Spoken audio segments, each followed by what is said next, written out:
Bare months na mga igan, kaya simula na ng countdown sa Pasko. Katunayan, nagsimula na ang bentahan at bilihan ng mga gayak pamasko. Pero bakit nga ba ganito kaaga nagsisimula ang Christmas season sa Pilipinas? Alamin po sa report na ito.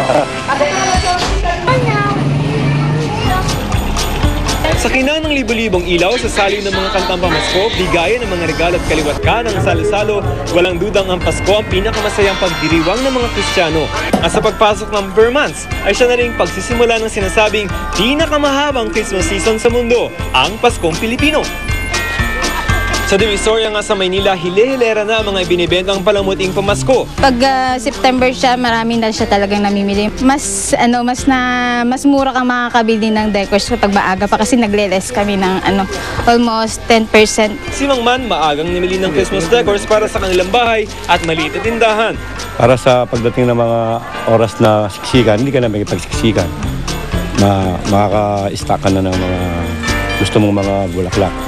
Namakyaw na rin si Jane na naniniwalang swerte sa negosyo ang mga Christmas decor. Lahat dapat, before Christmas, yung mga show windows, meron ng mga design. Nag-a-attract siya ng mga customers. At dahil nagsimula na nga ang Bare months, heto't ginayakan na ng pamilya ng kanilang bahay ng mga palamuting pampasko. Ang Christmas swag na ito na simbolo raw ng pagkakaisa ng kanilang pamilya, sila pa mismo ang gumawa.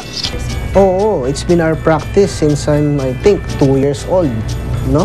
So yung mom and dad ko before, they used to make it themselves, no? Oo, part na ng culture ng family kasi namin to. Pero bakit nga ba pagkahaba-haba ang pagdiriwang ng mga Pilipino ng Pasko, mantakin yung mula 1 yan ng Setyembre hanggang sa pista ng 3 hari sa Enero? Paliwanag ng sociologist na si Professor Alvaro Alcala, ang humigit kumulang 128 days sa pagdiriwang natin ng Pasko, sinasalamin daw ang hilig ng mga Pilipino sa mga piyesta at piging. Pag sinabi mong Bare months na, it's leading to Christmas. So yung hilig ng Pinoy para talaga mag-celebrate, nakapapakita doon sa pagpa-prepare pa lang niya until the time na mangyari na yung event talaga. At ang mahabang paghahandang ito, nagagamit din ng ilan para pasiglahin ang kanilang negosyo.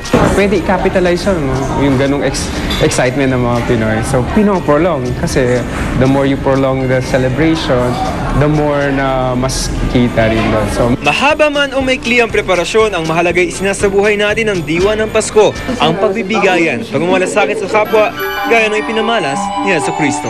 Para sa Saksi, Joseph Morong, nagulat.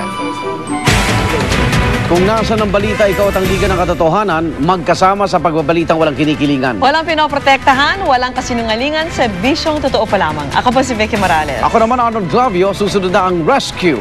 Hanggang bukas, sama-sama tayong magiging saksi.